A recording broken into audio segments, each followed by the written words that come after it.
Essa é a história de um amor que parou e chocou o Brasil quando foi anunciado. Eu tive o prazer de conhecer o Sidney quando ele tinha 17 anos e mais de 350 quilos. Eu fui para uma mansão de influenciadores e lá estava ele.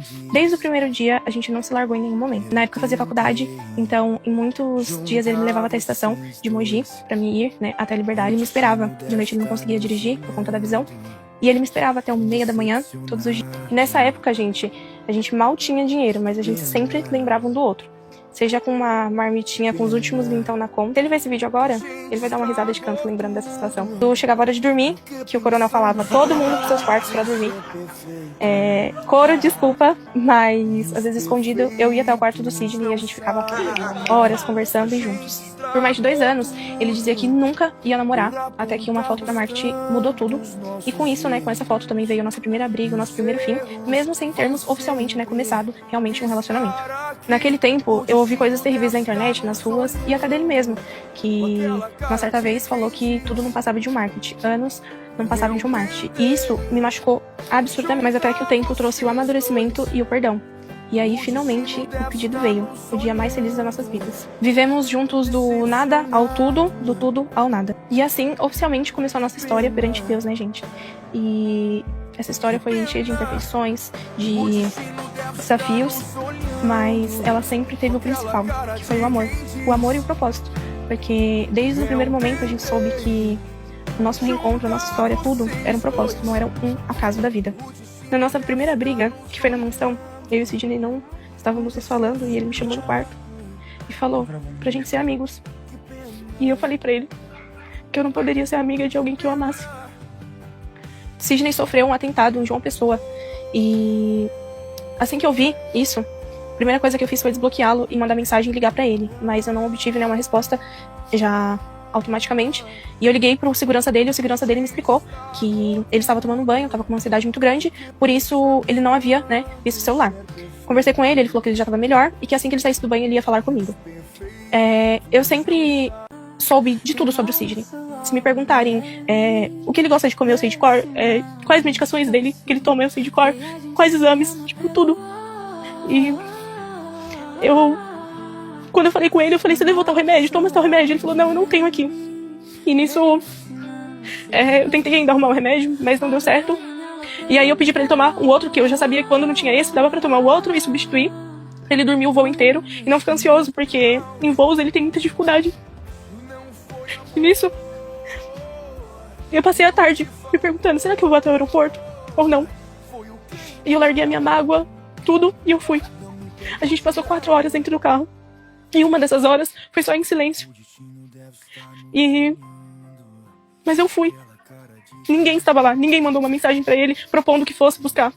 Mas eu estava lá, a pessoa ruim, a pessoa que é taxada de tão horrível, estava lá como sempre esteve em todos os momentos. Com o tempo, o sucesso e o dinheiro chegaram. E assim, pra muitas pessoas não era mais conveniente que eles tivessem um relacionamento. Até que chegou num dos piores dias da nossa vida, que houve o desrespeito familiar. Claro, sem intenção, mas houve.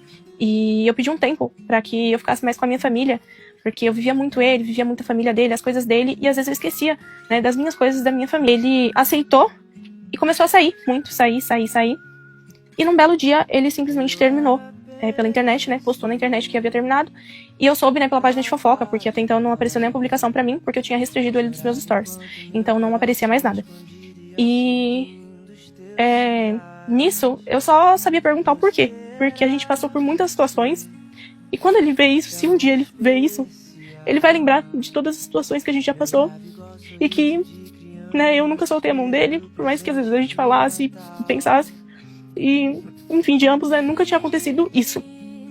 Só que pra mim, acho que a pior situação foi saber, que no mesmo dia do término, que ele havia terminado, ele levou, 4 meninas e um menino junto pra uma viagem pro lugar onde a gente sempre estava em família, o lugar onde ele me pediu em namoro, e levaram essas meninas, do job, e pagou tudo pra elas, e fizeram uma grande festa, porque eu vi vídeos, eu vi tudo, e isso me chateou, porque eu esperava um pouco mais de consideração, e daí foi só ladeira abaixo.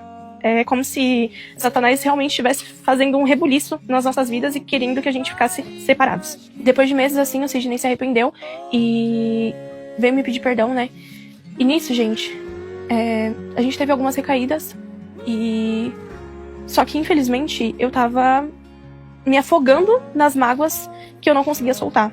Porque a gente passava um tempo bem e depois já não tava bem, porque eu começava a lembrar de todas as situações e começava a chorar, ou começava a xingar, começava a gritar, e eu não conseguia liberar o perdão dentro de mim, entende?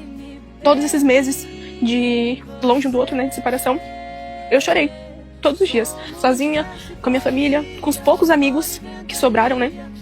E quanto pra outros, tudo virava uma piada. Realmente, eu vi quem era quem nesses momentos. Porque situações de mulheres, bebidas, festas, drogas, tava tudo lindo e ok, gente. Tava tudo ok. Ninguém pensou na saúde dele, ninguém pensou em como ele poderia se prejudicar com isso. Antes do rancho, depois de ter desligado o celular com o Sidney há horas, o meu amigo foi até a porta do hotel. Eu desci, nós conversamos um pouco em frente ao hotel e fomos à praia.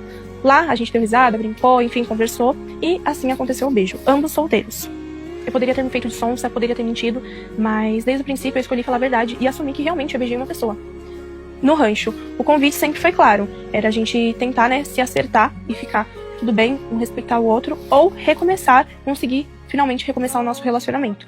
A minha única exigência dele, da parte dele, era para que ele mudasse e mostrasse que ele finalmente, né, estava amadurecendo. O primeiro dia na casa da árvore. Foi tudo tranquilo, nós conversamos e, enfim, desabafamos as coisas que tínhamos dentro, né, um do outro. E foi tranquilo como nós combinamos. A questão é que no segundo dia de casa da árvore já não foi assim. Começamos com uma briga, porque eu pedi pra que ele fosse na festa comigo e ele não foi. E isso já me deixou brava, porque eram pautas que a gente tava brigando muito por isso nos últimos tempos, porque me deixava chateada ele aceitar tudo que os outros propôssem pra ele, mas quando era comigo ele não gostava, ou ele não queria ir, ou ele estava cansado. Isso me chateava. Então começou desse jeito, fui pra festa sozinha, até que ele foi me buscar de manhã, nós retornamos, né, pra casa da árvore juntos, e tava tudo bem até então. Até que a gente entrou no banheiro, pediu o celular dele só pra olhar o meu Instagram, só que eu acabei vendo, né, os principais directs, continuando, directs que estavam em cima. E até que eu vi da irmã dele, eu entrei na conversa, não deveria ter feito isso, até porque eu estava alterada, sim. E eu entrei na conversa, li as mensagens, e nisso, é como se, tipo, o chão tivesse aberto. Eu não deveria ter tido a atitude que eu tive de ter falado tão rude, enfim. Mas eu fiquei extremamente chateada porque me lembrou de outras coisas. Porque na casa onde eu morava, metade na casa dele e metade na minha. Porque a gente sempre tava na casa dele e na minha. Mas eu ficava mais tempo lá na casa dele. Na cama onde eu dormia, na casa onde eu frequentava, na casa onde eu incentivei ele com família, né? E simplesmente aceitaram outra mulher lá.